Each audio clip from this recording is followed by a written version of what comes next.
Yes, Sam, what is your question? This is probably for Fei Tang. I noticed that the total solids composition of the sheep, goat and cow milk samples were different. In fact, the sheep milk looked like it had considerably less total solids than most published values, such as those used by Keegan. Would you like to comment on that, please?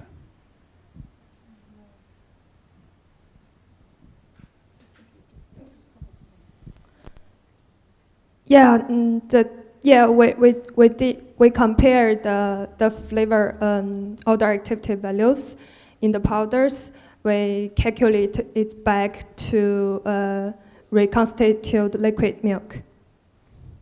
So, yeah, we calculate back to the liquid milk, and then we compare the odor activity values between different milks. So my point is that the milk powders, when they are reconstituted, did not look much like the composition of liquid milk. Yeah, no, they reconstitute just on the same solid basis. Well, I'm just asking you why the total solids in the sheep milk was so low. No, they were the same. The total solids of the sheep milk powder is around 18%. Yeah. So we calculate it back.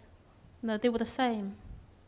The sheep milk total solids was the same as very similar to goat and cow's milk. The only small differences was the original moisture content. Yeah, and I think that's the point Sam is trying to make. Why was the total solid contents similar when in liquid milk that is not reconstituted from powder, this total solids content is very different? Is that, sorry, is that the question you Yes. say? Yeah, sorry.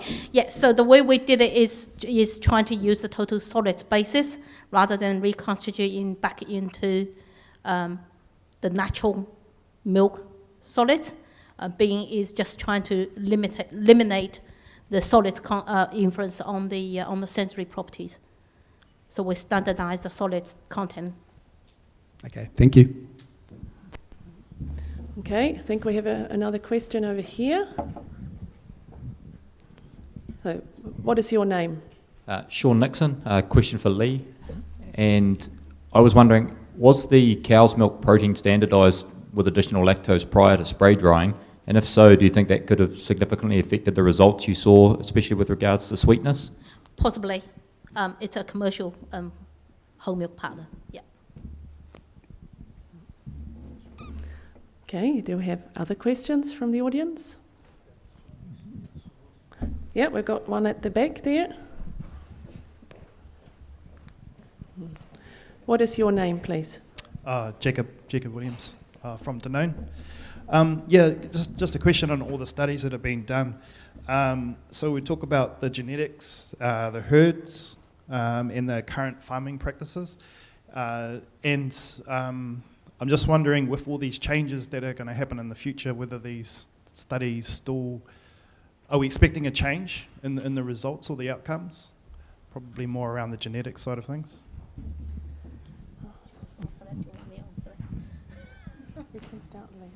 It's